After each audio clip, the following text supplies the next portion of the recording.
And no male can read that room. I knew what was going to happen. I knew she was going to be bullied by the DOP. I knew the production controller was going to make her life hell. And at 7:30 in the morning, my phone rings. Dilshad, nobody's listening to me. Now, I could have either thrown her a tube and said, all right, I'm going to help you swim, or I could have said, sink or swim. I chose to do the latter. All right? And I said, if you don't learn this now, you're going to be crying all your life. So figure it out. You're the one. I said, who's written the script? I have. Who knows what to do? I do. I said, who knows the camera angles? I do. I said, then what the hell are you cribbing about? Go do it. Don't call me. I don't think men have that pressure. I don't think men need to deal with that crying woman. I don't think she would have ever had the guts to call up a male boss and done that. You know, she would have figured it out. Now, I think that's a pressure of, should I throw her a tube? Should I hold back? Should I let her sink? You know, those are pressures that I think women leaders specifically deal with. I mean, maybe a male boss would have put a male guy in charge of it and made him the assistant. Probably. Definitely not a 25-year-old rookie. Yeah, exactly.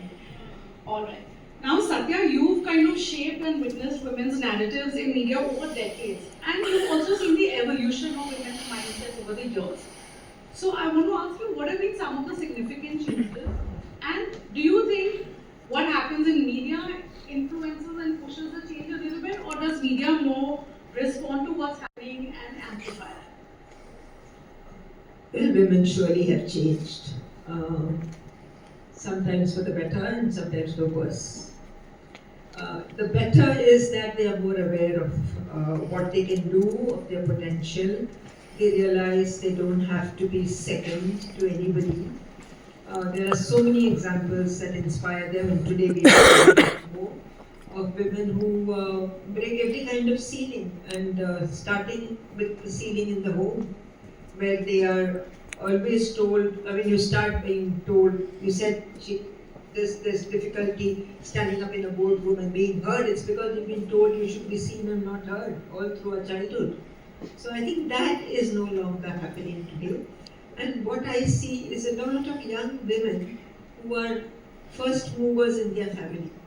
They are the first ones to get a higher education, get a job, earn a decent salary, maybe at a call center, whatever. Gives them a confidence that their mother never had, or their aunt could never dream of.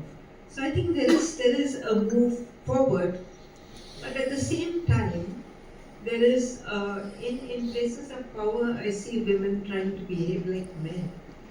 And that scares me a bit, because women bring so many strengths to leadership.